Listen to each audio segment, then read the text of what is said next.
안녕하세요. 여러분에게 정확하고 신속한 정보만 전달하는 복지 뉴스 MBS입니다. 며칠 전 뉴스에서 윤석열 대통령이 연금개혁을 완수하고 역사적 대통령이 되겠다고 했는데요. 이 말은 노인 전체에게 기초연금 40만 원을 지급한다는 걸까요? 과연 윤석열 정부가 앞으로 진행하게 될 연금개혁에는 도대체 어떤 내용들이 포함될지 궁금하시죠? 지금부터 복지 뉴스 MBS가 자세하게 알려드리겠습니다. 지난 16일 국무회의에서 윤석열 대통령이 연금개혁에 대해 강력한 의지를 드러냈습니다. 윤석열 대통령이 국무회의에서 밝힌 내용은 현 정부에서 연금개혁의 골격과 합의를 도출할 것이며 4년 남은 임기 내에 연금개혁을 마무리하겠다는 것입니다. 이는 개혁의 불확실성을 줄이는 데 의미가 있긴 하지만 현재 국회의 연금개혁은 개점 휴업 상태이며 속도가 붙지 않고 있는 상황입니다. 또한 노후 준비가 부족한 어르신들께서 기다리고 있는 기초연금의 보편적 지급을 뒤로한 채 국회 연금개혁특별위원회와 민간자문위원회는 국민연금 기금 고갈 시점을 늦추기 위한 보험료율 인상과 소득 대체율 유지를 지향하는 등 국민연금을 더 많이 걷고 늦게 줄 공리만 하고 있어서 답답한 상황이라고 할 수 있습니다. 하지만 윤석열 대통령이 강력히 연금개혁에 대한 의지를 드러낸 만큼 여당인 국민의힘과 보건복지부 등에서 더 적극적으로 연금개혁에 임할 것으로 보여집니다. 하지만 현재 치열한 논쟁을 이어가고 있는 정부 여당과 민주당의 입장은 어떤 차이가 있는지 궁금하신 분도 있을 것 같아요. 먼저 윤석열 대통령과 정부 여당 그리고 국민의힘에서 임명한 민간 자문위원들의 주장을 정리해보면 보험료율을 12에서 15%까지 인상하고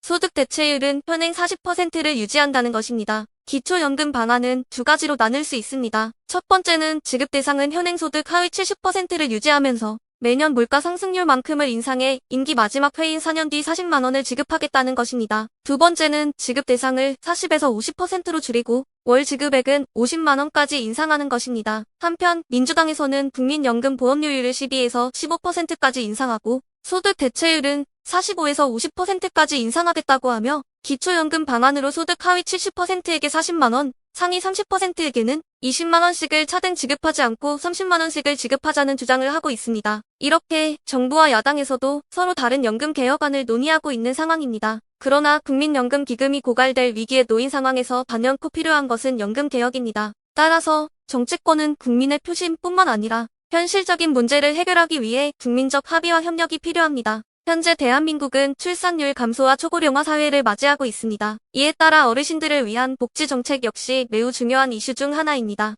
민주당은 국민연금 연계 감액, 부부 감액과 같은 악법도 즉시 폐지를 주장하고 있는데요. 이와 같은 민주당의 보편적 복지는 엄청난 추가 예산을 어떻게 확보할지에 대한 구체적인 방안을 제시하지 못하고 있는 것이 가장 큰 문제로 지적되고 있습니다. 이번 국무회의에서 윤석열 대통령은 연금개혁을 임기 내에 마무리하겠다고 밝혔지만 연금개혁은 지연되고 있고 이에 따라 국민들의 부담은 더욱 커질 수밖에 없습니다. 따라서 내년 4월 총선 전까지 연금개혁 관련 법안을 통과시키지 못한다면 모두 폐기되고 4월 총선 이후 새로 구성된 국회에서 처음부터 다시 논의를 시작해야 하는 매우 심각한 상황이 될 수 있습니다. 따라서 대통령이 연금개혁에 대한 강력한 지도자 역할을 할 필요는 물론이고 국민들이 진짜 원하는 방향은 무엇인지 충분히 들어보고 공감대를 형성해야 합니다. 앞으로 대통령이 어떤 방향으로 연금개혁을 추진해 나가는지 눈여겨봐야 할 것 같습니다. 오늘 설명드린 것처럼 현재 정부에서 쓸 수 있는 복지 예산은 빠듯한데 출산율 감소와 초고령화 사회를 살고 있는 대한민국의 어르신들을 위해 연금 정책은 어떻게 개혁되어야 할까요?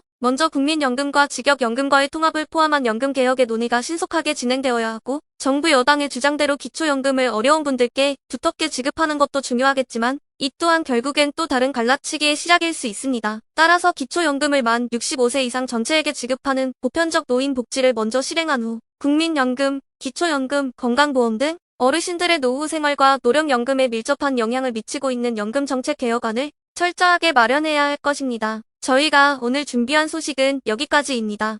시청해주셔서 감사합니다. 좋아요, 구독, 알림 설정은 저희에게 큰 힘이 됩니다. 사랑합니다.